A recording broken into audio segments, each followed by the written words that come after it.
10 years ago, Hurricane Sandy hit Long Island. That's where I live. We lost all power for about 3 weeks' time. And within a day, the lanterns we have that are battery operated stopped working because they were rechargeable and you can't charge them.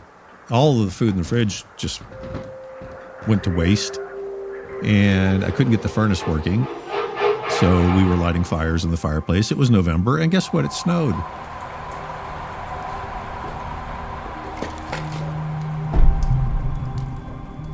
There was no phone service. It was a royal pain in the ass. 3.5 billion people around this planet live like this every day. They don't have reliable electricity. In sub-Saharan Africa, there's 750 million people that have zero electricity at all. Think about that. No refrigeration, no lights after dark, no consistent source for heat. We live exceptional lives in the West. We take it for granted that every time we flip a switch, we get light. Heat works. Our phone's charged, our TVs work, everything works. Today I talked to Rose Matiso, who is the research director for the Energy for Growth Hub, and she knows quite a bit about what the requirements for energy are in Africa, and she's got some big ideas about how to make it happen.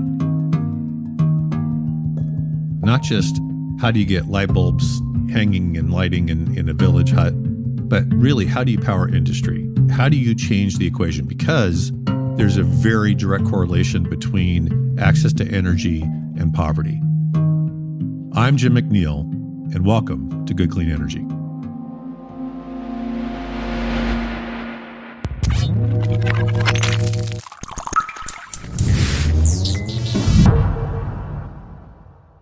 Rose, welcome to Good Clean Energy. It's wonderful to see you. Thanks for having me, Jim. You're involved in so many interesting things. How does a nanotechnology polymer expert get involved in equitable clean energy for Africa? What does that journey look like? Oh, goodness. Great question. I'll try and keep it concise because it's been quite a random walk in some ways. In other ways, actually, the connection between nanotechnology and polymer science is really direct to clean energy because these materials that I was working on underpin energy technology. So if you think about batteries, you need fancy membranes. There are all sorts of scientists working on next generation materials for, solar cells, wind turbines, making them energy conversion rates better, more efficient, easier to process. And so there's an entire kind of scientific community that's working on energy issues. And I was part of that and I loved it. But I'm originally from Nairobi in Kenya. So I'm from Africa. And I think issues of equity and access have always been close to my heart. And while I was deep in the lab, doing all of this kind of high-tech, high-end physics work, I always wondered, how does this tie back to home? How do I make the connection? I think this is how I ended up in the space very slowly and kind of in a meandering way. I think the work that I do now is really at the intersection of how these technologies can be deployed in developing countries in ways that kind of promote development, long-term sustainability. I would say the bridge that connected these two worlds for me is while I was finishing my PhD, I got an opportunity to do a postdoc in Congress. So I actually worked for Senator Chris Coons, which was one of the craziest, funnest things I've ever done. And there's actually a program that puts scientists in Congress and in government to precisely do this, to help you link your science to policy and to real world problems. So you got a glimpse behind the legislative regulatory curtain, if you will. Oh, goodness. And yes, Congress. I did. Which I enjoyed, but I will have to say that I'm glad I'm not in that world anymore. It's quite intense, as you can tell by the recent fun and games. So let's talk about Energy for Growth Hub. What is the mission of this organization? The mission of the Energy for Growth Hub, which is a DC-based think tank, is to ensure that all countries, and in particular countries that are energy poor, countries with energy poverty, can transition to a future, to what we call a high energy future, where electricity, and we focus a lot on power sector, so where access to power and electricity is not a constraint to economic growth. And so we link evidence to policy to help make those connections that ensure poor countries can make the right investments alongside development partners on energy infrastructure in ways that solve energy poverty, build climate resilience, and just power industries to create jobs and support well-being in these countries. So what is the connection between access to affordable electricity and poverty? Massive. Just at a basic level, in rich countries or kind of mature markets, as we call them, people really do take for granted the electricity that underpins everything. And so often when people talk about power and development, the discourse is very much at the level of a light bulb. Okay, you need a light bulb in your house so that you can read a book, do your homework. That's all important. But at the Energy for Growth Hub, we try to focus the attention on productive sectors of the economy, your factories, your commercial centers, your office buildings, your transportation, so electric trains, your agriculture, irrigation. All of these kind of value addition and productive centers of the economy are very much driven by power. And so the connection is quite clear when you think about it that way. And this is what we see in African countries and other energy poor contexts. So entire productive sectors of the economy are completely absent because industries cannot be competitive, and all sorts of other kind of commercial enterprises, small and big industries, are just unable to operate. And so then you take off the table those jobs, those opportunities, those inputs into kind of the GDP of the country. And so in that sense, the connection is quite clear. About several 100 million people in sub-Saharan Africa do not have access to electricity. So this means that they live in a home in which you just don't have any power. You don't have electricity. You can kind of turn on a switch and electricity and light your home. You may be familiar with the Sustainable Development Goals and SDG 7, which is supporting universal access to electricity in homes.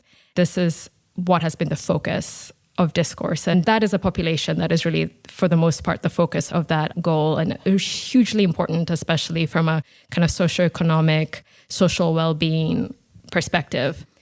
Beyond that, at the Energy for Growth Hub, we like to think about access to reliable, affordable power outside of the home. So in most countries, electricity consumption in the household is about maybe a quarter to a third of total electricity consumption. And so most of your power is not consumed in the home. It's consumed in your industries and your kind of other productive sectors. In Africa, most of the power consumption, which is not that much, is actually just at the household level because we just don't have the industries. And so I think that's the other side of the kind of access to electricity equation, which is not just, because, you know, how we count access is how many homes are connected. But going beyond that is, even if you connect all the homes, you've not solved energy poverty, because that's not where most of the consumption should be. It should be in the productive sectors of the economy.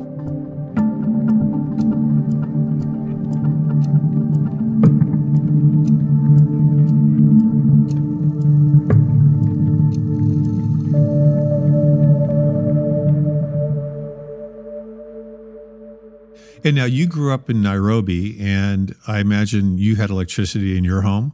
Oh, I did. But then, so this was Kenya in the 90s. We did have electricity, but we had extremely unreliable electricity, very expensive electricity. And so load shedding and power rationing was extremely common.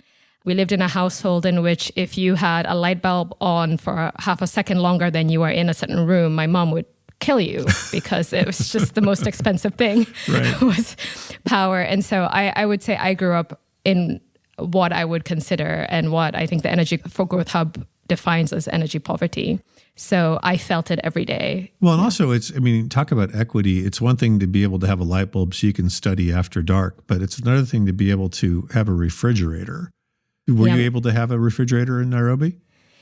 So this is such a great question because I did not have a refrigerator till I was maybe, I would say 12 years old. This was a big deal. It was a very small refrigerator, something that many Kenyans, the vast majority of Kenyans, still don't have till today. And so a refrigerator came into my life quite late. And even so, it was very much a luxury. So the UN defines access to electricity as something like 50 kilowatts a year. Is that correct? Yeah. So again, this goes back to our earlier point on how you count. And so I think right now, the metrics are framed around basic access. So about 50 to maybe 200 or 250, 50 to 150 kilowatt hours per person per year which is nothing. So a typical American refrigerator will use about 200 kilowatt hours a year. My math was more like 650 kilowatts. Yeah, so this is a small average. And I will say American refrigerators can go quite big. They can be the size of an SUV. Exactly. And I mean, I live in the UK, which for the purposes of this conversation is pretty much in Europe, even if some British people are trying to deny that. I make this point because refrigerators in Europe are quite small. So maybe I would say that European refrigerators are around the 200 kilowatt hours. Yeah, that would make sense. And also, I mean, the fact is that the United States average home consumes about 12 kilowatts a day, and Europe is in the 6 kilowatt range. And I think Nigeria is like 0.58. I mean, it's mind-boggling. I mean, there are all sorts of like perverse comparisons that you can make. Like, I think Golden, Colorado, which is, I don't know, known for, I guess, a Coors brewery or something, uses more power than the entire country of Liberia. Or Californians use more power, on video gaming than, Senegal. So it gets quite perverse when you think about it. Well, what do you say to the average American or European tourist who goes to Kenya and travels out on safari into the Masai Mara and sits around the fire, with a warrior and chats about, life in the savannah and says, oh, they look really happy. They don't need electricity. Jim, I'm kind of chuckling because are you asking for a friend? So you've painted such a kind of a vivid picture. Was that you in the Masai Mara romanticizing the poverty? Well, when you say romanticizing the poverty, I mean, maybe that's the right way to look at it because, I think that there is a mythology, that they're happy. What's the reality on the ground? Yeah, I mean, definitely poverty is poverty and poverty is harsh. What people have in rich countries, you have power, you have air conditioning when it's hot, and you have heating when it's cold. Your day-to-day is comfortable.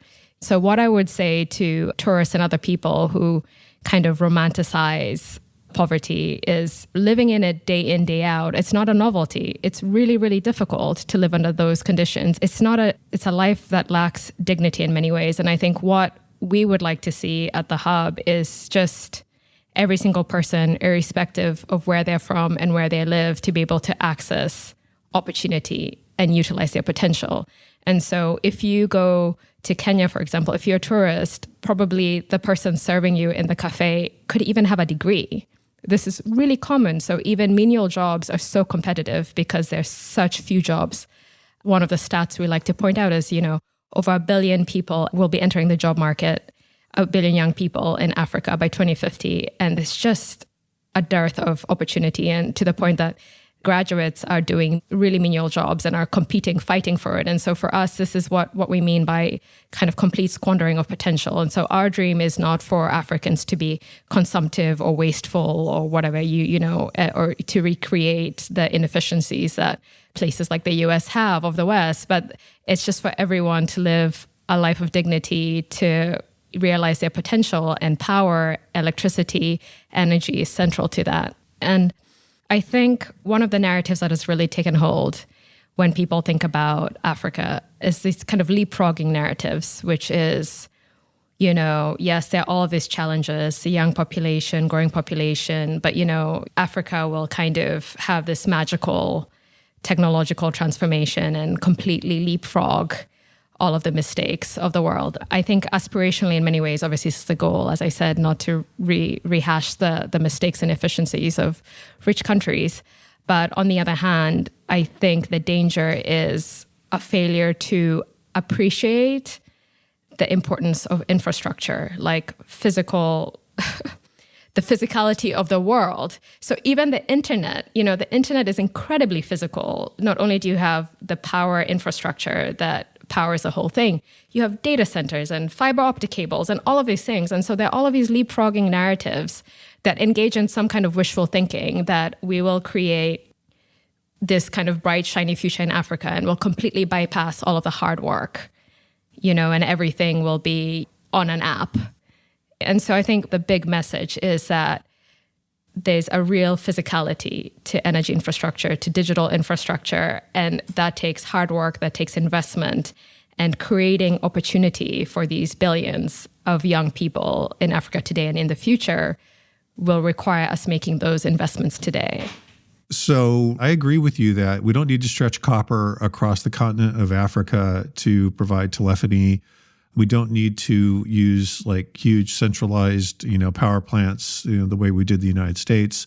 We could do distributed energy. What's the plan? And I think you talk a lot about, understanding what the current situation is and what the future should look like and modeling energy. Why don't you talk about modeling a little bit and why that's important? Yeah. What will it cost?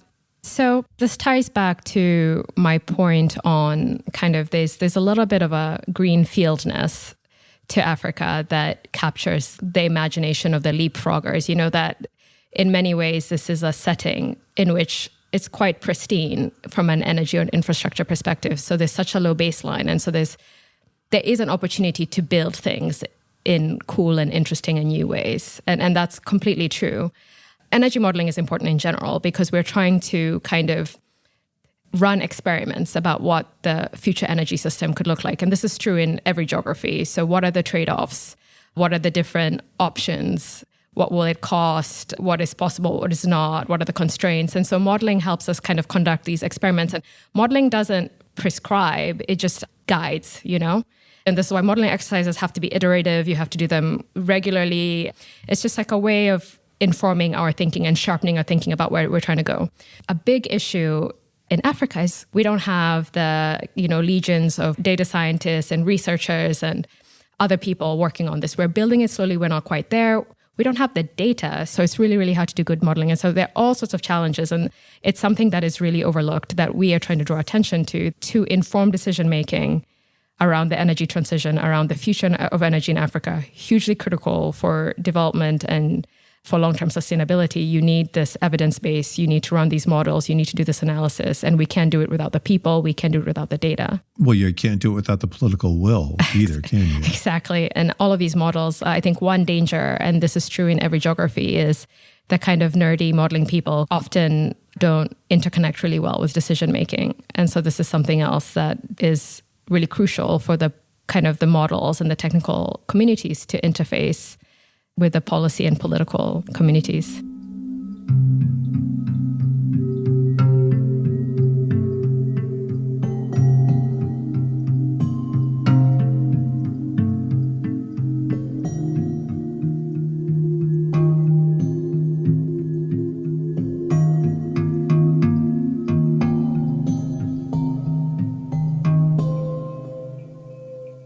What is the sequence of events? I mean, if access to energy supports industry, industry supports jobs, access to energy allows education to work a little bit more efficiently, maybe there's connectivity. What is the path forward and how do you see it unwinding? The path forward is not that different from the path forward in any other country. And so sometimes there's this temptation to over-exceptionalize the African context. So right now, every single country is grappling with the same question around how do we expand our energy production sustainably, reduce costs, integrate clean, renewable sources, promote equity. So there are equity problems even in the US among the different communities. And so I think the sequence of events is continue to invest in the infrastructure. And a lot of this is done with development partners. And so energy infrastructure traditionally in African countries and many poor countries, heavily bankrolled by DFIs, the World Bank, you name it. And so this work is ongoing and we just need more and more focus on that for countries to continue to work with development partners to roll out the infrastructure. We need to strengthen our utilities, which are really, really struggling right now. And so that they are, they're kind of the connective tissue, the node around the power sector in particular. Each country needs to assess their resource endowment and make investments around that. And so, leveraging renewable technologies or geothermal or whatever makes sense. And so the sequence event is, I wish I could give you some kind of magical answer that will blow your mind, but it's just what everyone needs to do. Well, you did say something that blew my mind, and I feel really stupid because it blew my mind, which is the fact that, the development of Africa is not much different than the development of the U.S., right? How we went about it and how you're going to go about it are probably not going to be too dissimilar. But if you think about what you're saying about working with development partners, can Africa work with development partners without mortgaging their future? I mean, don't you have, foreign states coming in to help you with infrastructure and then creating a debt load that you're unable to service, and then you end up losing control of your own resources? Yeah. So yes, the debt implications for African infrastructural development are massive. And right now in Kenya, where I'm from, there's a massive, big debate around over the past kind of decade or so, our debt ratio has gone out of control. We have, went on a massive spending spree on infrastructure, bankrolled by the Chinese. And these debts are coming due, and it's a big, big problem.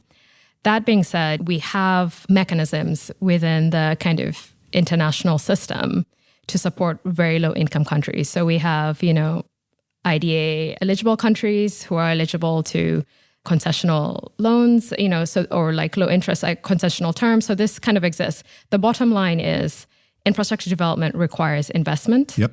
Whatever the source is, whether it's fully private, concessional, or kind of mixed, right? And so this is where it is also up to African countries to work on governance issues, to manage their budgets, to clean up corruption, to do all of these things so that you can have an ecosystem that can attract private capital where it makes sense. And we already see this. So in the power sector, there are generation projects, so like big wind farms and the like, that are already attracting private capital. And so we need to continue to kind of push on that end, having segments of our energy sector that are kind of maturing and ready for private capital. But there will always be a role for public finance. And this is not just true in African countries. In many countries, there's a kind of a public role in kind of harder segments of the energy sector. If you think about the US, the entire grid was rolled out with a lot of public investment way back when. Over the course of a century, right? I mean, exactly. There is a role for public investment, but the point is it takes a lot of fiscal, management, good governance at every level in these energy sectors to kind of get to the point where you have manageable debt profiles. And we're definitely not quite there yet. So this is a concern, but it's something that we know how to get right. It's just a matter of political will. Yeah. The catalyst for the greatest infrastructure push in U.S. history was the Depression. Mm-hmm. The catalyst was unemployment. The catalyst was, poverty. It was a federal push to create programs for jobs. And so our interstate highway system, our electrical grid, our telephony, a lot of that stuff came out of the New Deal, as you said, with FDR.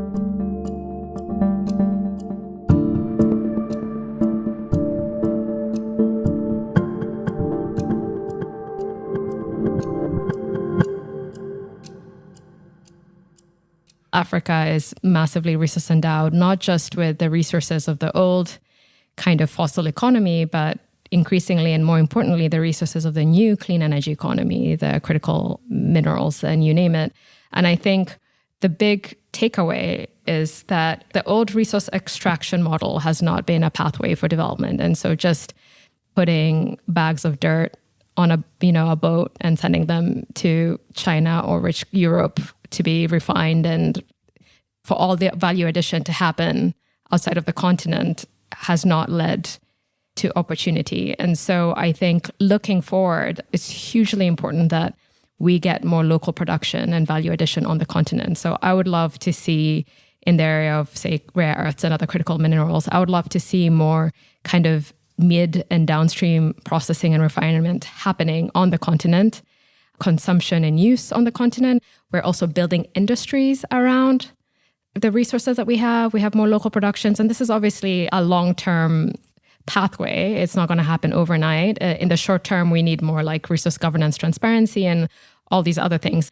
But in the long term, we cannot continue on the extractive pathway. We need to create opportunities on the ground, and that happens by using our resources locally. Right. Well, obviously, it'd be great to have a gigafactory next to a mine, where you exactly. have local talent, involved in not just the mining of it, but the processing and the creating of the batteries. That would be Definitely. incredible. And then local consumption of that resource, right? That would be awesome. Well, let's go back to energy for a minute. I mean, I think you said in your TED Talk, that off-grid solar and wind are a boon for rural Africa, and for obvious reasons, just even getting from complete darkness to a working light bulb or a fan or maybe a laptop computer is a huge game changer, but it's just not enough. What do you think is the right path forward to electrify Africa? We need energy infrastructure development at scale. I think that's what's needed. We can't just have tiny solar panels. And I'm trying to, this is a podcast, so the listener can't see. I'm literally trying to illustrate how tiny dollar bill sized panel on a hut. This is not scale. This is not going to scale up. And so obviously in rich countries, there is an off-grid revolution that is very exciting in many ways. But I think what's notable about it is the scale differential is massive. So, this tiny solar cells that are solar systems that are in use in rural Africa are, maybe sub 100 watts, can maybe light a light bulb, a couple light bulbs, nothing much. And obviously, I don't want to diminish the fact that it's better than nothing, but this is like bottom level aspiration. We can't just have this system that's all edges and no center. We need to build a functional grid that is a grid of the future. But you have to... You don't want the grid we built 100 years ago. You want the grid we're going to build tomorrow. Exactly. But the point is there still needs to be this interconnection, and the grid plays that role. And on top of that, you need generation at scale, because this is how you bring prices down. So massive solar farms, massive on and offshore wind, geothermal, you name it. We need power production at scale, and we need this robust grid that sends this power where it's needed, that facilitates trade. And then on top of that, then you can start to layer on the kind of interesting, kind of frontier, kind of more off-grid applications. But you need that backup on which to build the kind of newer, fresher stuff. Right. But you also need, baseload power, right? You talk about wind and solar. Without storage, those are not baseload solutions. Yeah. And, the thing is, this problem is felt very differently in different parts of Africa and indeed very different parts of the world. So if you're in, say, Kenya or Iceland, where there's tons of geothermal, you're in a good place. Or, where there's countries that have massive hydro potential, you're in a good place because you have really good, clean, firm power, really great backup. But then in Nigeria, Senegal, countries that are really, really wanting to exploit their solar potential, we can get around the fact that there will be a role for gas to balance out these grids. And this is exactly what rich countries are doing. And in the long term, we need to figure out storage in a big way. Yeah. And Nigeria, which is like a number 11 in oil production in the world, is not going to hesitate to burn oil to produce electricity, right? I mean, and nor should they. Should they? I mean, is Africa's path forward only carbon free? I mean, is that fair to Africa? No. I just chuckled a little bit because I think burning oil is maybe, certainly in the power sector, this is not efficient. So I think I try to draw the line around natural gas where there are efficiencies and in the short term. But your question on equity, 100%. So I like to think about it as a transition. So ultimately, the whole world needs to get to a zero carbon future. And we have a sense of what's going to get us there, right? Which technologies are going to be at play. And there's some surprise technologies on the horizon. Maybe we'll figure out fusion and then life is good. But the thing is, the whole world needs to get to a zero carbon future. For African countries and poor countries that have contributed the least to the climate problem. And so I think one stat we like to focus the attention on is, over 1 billion people in sub-Saharan Africa are responsible for less than 0.5% of total emissions, like just basically nothing. And so in the short to mid-term, these countries completely have a right to the carbon budget, whatever is left of it. And not only that, their consumption will have no impact in the short to mid-term on global emissions. So when people get really anxious about African countries, we're going to create another China, and if African countries can develop, then the world is in trouble. The world is not in trouble because of what African countries are doing. The world is in trouble because of what the US and Europe and China and others are doing. Well, if we don't address the climate issue here, if you read Nomad Century, a good portion of Africa is going to be on the move because it's going to be too hot to live there and grow food and be sustained. And it's quite scary. And actually, not just Africa. If you look at developing Asia, where we're really pushing the edge of heat stress, so India, Pakistan, and even in the United States, in Europe, just this summer in London where I live, I think the whole world is starting to really feel some of these impacts, and heat stress in particular, and, storms and other disasters. But I think what is notable is, rich countries have the energy and resources to adapt. And I think for us, when we think about climate change in poor countries, it's about resilience, it's about adaptation, and energy is crucial to that. And none of these energy calculations we're talking about, we talked about refrigerators. We haven't talked about air conditioning. Air conditioning, yeah. And you're in the UK, which air conditioning is, not the norm over there either. Yeah, my baby was 3 months old this summer, and we had to book a hotel for 2 nights during the worst of the historical heat wave because the homes are not built here to cope with it. And it was scary and overwhelming, and we could afford to do that. But at the time, actually, an op-ed that I had just written with colleagues right before I went on parental leave was released on this very topic of heat stress and vulnerability and air conditioning. And, I remember getting a notification that it had gone live, this piece, as I was scrambling to figure out where we were going to put our baby during a heat wave. And so, I think these are not hypothetical issues. It's happening now, and we really need to be prepared. But I think things are about to get quite challenging. I think when it comes to air conditioning, though, right now, and I think this was the subject of the piece that my colleagues and I put out, right now there is a lot of anxiety over the energy demand from air conditioners, especially in developing Asia and other developing countries, as the middle class grows and there's more demand for cooling and the climate changes. And, I think some of this anxiety it's not completely unjustified. And around the world, we need massive energy investments to support this energy demand. All manner of other applications, EVs, you name it, if we're going to electrify everything. But I think the point we're trying to make is we can't get around the fact that we will need to adapt. When people are facing extreme temperature, they will need air conditioning. And so the imperative is on us to innovate, to make cooling more efficient, to create new technologies, because the solution is not to bemoan the energy consumption of air conditioning and how we will just emit more trying to cool. And this, you laugh, but this is where the discourse is. We were responding to literally tons and tons of pieces that go out in mainstream publications like the New York Times, just kind of predicting this doomsday when everyone in Asia will have an air conditioner. Oh, boo-hoo. So, I think this is a real dynamic that's ongoing. And so I think for us at the Hub and other peer organizations, we just want to get over this. I think we just need to solve problems. We need to stop pretending like poor people are made differently and are more kind of accustomed to suffering, and that's fine. We just need to create energy systems and energy technologies that help us enable people to, be resilient, secure opportunity and jobs, and just live lives of dignity and opportunity. I agree. I think one of the problems is the global mindset around energy and electricity is one of conservation.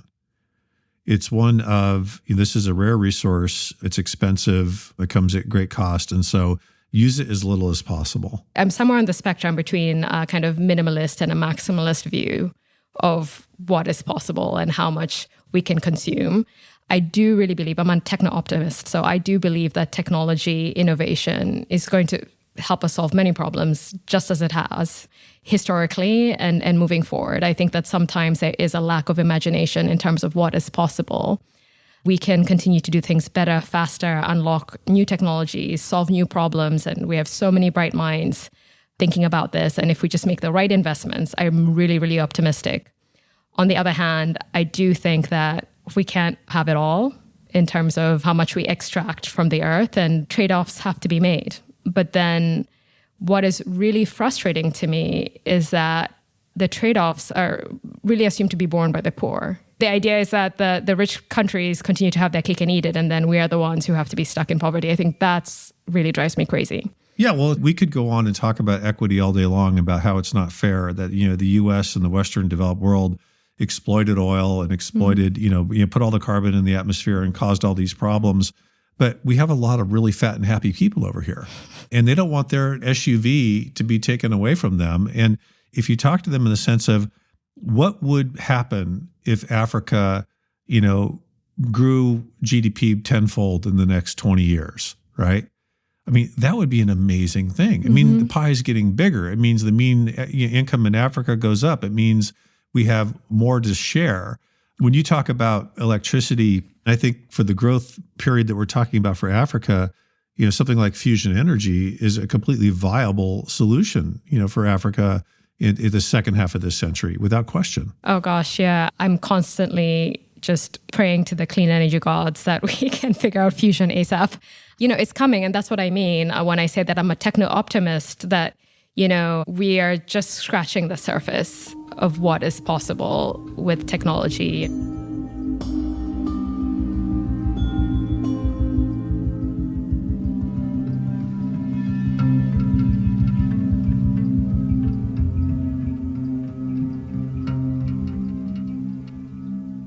In Kenya already, we have really vibrant, growing, thriving geothermal sector. So we're one of the biggest geothermal producers in the world. We have massive geothermal potential. Like, we haven't even scratched the surface of that. And yet our power is quite expensive. And, that is a mix of many, many things. We have a dysfunctional utility. We have mismanagement, the global financial system in disarray. All of these factors impact our power sector. And so it's not just a question of what the cut and dry LCOE is, it's just what is the ecosystem. And so I think that is around the energy technologies. And this is some of the work that the Hub does, is what are these kind of really what is the unsexy back end of these exciting technologies that people often overlook or don't get excited about? What is needed to really realize the potential? And a lot of it is slow, frustrating, just annoying bureaucratic governance, which really annoys people who just want to get things done and go in and unleash the technology and not deal with nonsense. The governance issue and the political will issue is massive. This is true everywhere. I think in the US, in Europe, governments are consistently making decisions that are complete cross purposes, where the long-term imperative or the big picture. And so right now we're doing everything in Europe and in the US to just get our infrastructure gas ready, and, responding to short-term pressures makes sense from a short-term approach. But then what is the long-term picture? Somebody has to pay the price for carbon, for pollution, and we need to somehow embed that in our decision-making. I think there needs to be some kind of market signal that, forces us to be disciplined. Yeah, we have a divided government right now. We don't have the political will, to put a carbon tax on, it's going to take some sort of, cataclysmic exogenous event, before the American people wake up to the fact that a carbon tax is actually in the best interest of the entire planet. Okay, so the end of the world. Yeah, maybe. And then we'll wake up and start designing our carbon tax. Or Texas, the entire state of Texas gets flooded or something like that. That's what wakes people up. You've had an amazing journey. We talked about it at the beginning of the podcast. My question to you is, how difficult is it for the average Kenyan to get from Nairobi or any part of Kenya, to Dartmouth and to where you are today? What's the path? Gosh, I think for me in particular, there's just a lot of luck. My family, financially, we were, not well off at all. My dad was a professor, but, at that point, you're just a civil servant. So you work for the Kenyan government. You don't make a lot of money, but then he was an educated person. My mom was educated. I was exposed to different parts of the world, and I was made aware of different opportunities. And I went to a good state high school, and through that was selected for some exchange program, and I went to New England for it. And anyway, there's a whole sequence of events. This is not true for most Kenyan people. And sometimes I do this exercise where I think about like the sequence of events that have led me here. And if just one tiny piece of that chain was broken, you would not be speaking to me today, Jim. I would be having a completely different life, and who knows where I'd be. And so I think that sometimes I find that quite actually terrifying. Obviously, this is true of many people, that your life can take many paths, but I think it would have been for me the difference between abject poverty and where I am now. I have first cousins, who are still in the village without electricity. That could have been me very easily. And so I think I'm really aware of that, the knife edge. Look, here's the thing for me. If anyone listening to this has an opportunity to go to Kenya or Tanzania or Botswana or any part of Africa for that matter, and experience what life is like with the locals, I think you'll be fully invested in making sure that Africa has a bright future. Oh, that's wonderful. And I don't know if this is the first time that there's a kind of travel recommendation segment to your podcast. But in Kenya, I know. So this is travel recommendations by Rose, first of a recurring segment. But go to Kenya, and just an hour or two outside of Nairobi, there's a national park called Hell's Gate National Park. And within it, which is quite interesting, is our biggest geothermal complex. It's called Olkaria. It's gorgeous and it's quite amazing to see. The plant to learn about geothermal energy, there's a kind of hot springs, pool, spa place that you could also go to Iceland style. They claim that there are no predators, so there are no lions, but there are a lot of but there are a lot of food for lions, so a lot of zebras and you name it, but no lions. So you can ride your bike, you can hike, and it's a gorgeous place. And so I really encourage people, if you're interested in energy and you like beautiful places, go to Nairobi, check out our geothermal complex. It's pretty amazing. I will put that on my list. Rose, thank you so much for your time, your drive, and your passion, and I really appreciate it. Oh, thank you, Jim, and thanks for this platform and for all the great work you're doing. Let's check back in I don't know, 20 years when fusion is up and running and life is good. What I learned from this call with Rose is that, my little romantic vision of Africa, which I've been to a number of times, mostly is a tourist view of the world, on safari in beautiful places with beautiful people and beautiful animals, is completely wrong. It's not how the average African lives. And I'm thankful that she kind of set me straight. Thank you for listening to Good Clean Energy.